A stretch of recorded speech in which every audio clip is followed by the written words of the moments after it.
Hi, എല്ലാവർക്കും പുതിയൊരു വീഡിയോയിലേക്ക് സ്വാഗതം.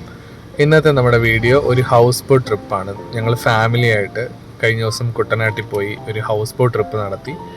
അതിൻ്റെ കാര്യങ്ങളാണ് ഇന്നത്തെ വീഡിയോയിൽ ഉൾപ്പെടുത്തിയിട്ടുള്ളത്. നല്ലൊരു ട്രിപ്പായിരുന്നു.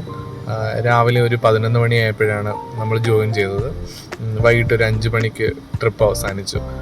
ഫാമിലിയിൽ എല്ലാവരും ഉണ്ടായിരുന്നു. കുറേ നാളിന് ശേഷം എല്ലാവരും കൂടി ഒന്ന് ഒത്തുചേരാനുള്ളൊരു അവസരം ഈ ട്രിപ്പിൽ കിട്ടി. നല്ല ഒരു ട്രിപ്പ് അനുഭവമായിരുന്നു. കാരണം ഹൗസ് ബോട്ടും വളരെ നല്ലതായിരുന്നു. നല്ല ക്ലീൻ ആൻഡ് സേഫ് ആയിട്ടുള്ളൊരു ഹൗസ് ബോട്ടായിരുന്നു. 2 റൂംസാണ് അതിലുള്ളത്. ഒരു ബെഡ്റൂമാണ് ഇത് കൂടാതെ ഇതിനപ്പുറത്തായിട്ട് വാഷ് ബേസിനും അതിൻ്റെ ഏരിയയും അതിന് ശേഷം ഒരു ബെഡ്റൂം കൂടെ ഉണ്ട്. അങ്ങനെ 2 ബെഡ്റൂമുണ്ട്. വളരെ രസകരമായ ഒരു യാത്രയായിരുന്നു. കാരണം ഈ ഹൗസ് ബോട്ട് ട്രിപ്പ് എന്നൊക്കെ പറയുമ്പോൾ കുറച്ച് കഴിയുമ്പോൾ നമുക്ക് ബോറാകുമെന്ന് കരുതിയിട്ടാണ് പോയത്. അതിനിടയ്ക്ക് ഞങ്ങൾക്കൊരു സ്പീഡ് ബോട്ട് കിട്ടി. അതിനോടൊപ്പം തന്നെ അത് വളരെ രസമായിരുന്നു. ഭയങ്കര അഡ്വഞ്ചറസ് ആയിട്ടുള്ളൊരു സ്പീഡ് ബോട്ട് ട്രിപ്പായിരുന്നു.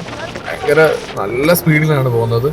അത് ഫ്ലിപ്പ് ചെയ്യുന്നതൊക്കെ ശരിക്കും നമുക്ക് നല്ലപോലെ പേടി വരും. പക്ഷേ എങ്കിൽ പോലും നല്ല രസമായിരുന്നു. വളരെ എൻജോയ് ചെയ്യാൻ പറ്റി. പിന്നെ ഡാൻസും പാട്ടും അങ്ങനെ ഫാമിലി മെമ്പേഴ്സ് എല്ലാവരും കൂടെ ഒത്തുചേർന്ന ഒരു അടിപൊളി പരിപാടിയായിരുന്നു. കുട്ടികൾക്ക് എല്ലാവർക്കും ഭയങ്കരമായിട്ട് ഇഷ്ടപ്പെട്ട.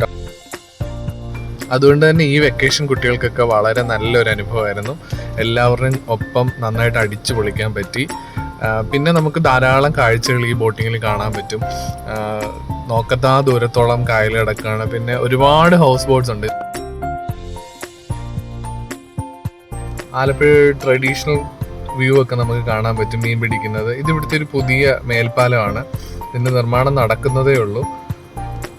അപ്പോൾ ഒത്തിരിയും ആളുകൾ ഈ ഹൗസ് ബോട്ട് ട്രിപ്പുമായിട്ട് പല കേരളത്തിൽ നിന്നും കേരളത്തിൻ്റെ പുറത്തുനിന്നും വിദേശികളടക്കം ഒത്തിരി ആളുകൾ വരുന്നുണ്ട്. നമ്മുടെ ഈ ബോട്ടിലെ സർവീസും വളരെ നല്ലതായിരുന്നു. ഇവരൊക്കെ നല്ല സഹകരണമായിരുന്നു. രാവിലെ നമുക്കൊരു വെൽക്കം ഡ്രിങ്ക്, ഉച്ചയ്ക്ക് കരിമീൻ ഫ്രൈ ഉൾപ്പെടെയുള്ള ഊണ്, വൈകിട്ട് ടീ, സ്നാക്സ്. ഉച്ചക്കത്തെ ഊണ് ഗംഭീരമായിരുന്നു. കരിമീൻ പൊള്ളിച്ചതൊക്കെ അന്യായ ടേസ്റ്റ് ആയിരുന്നു.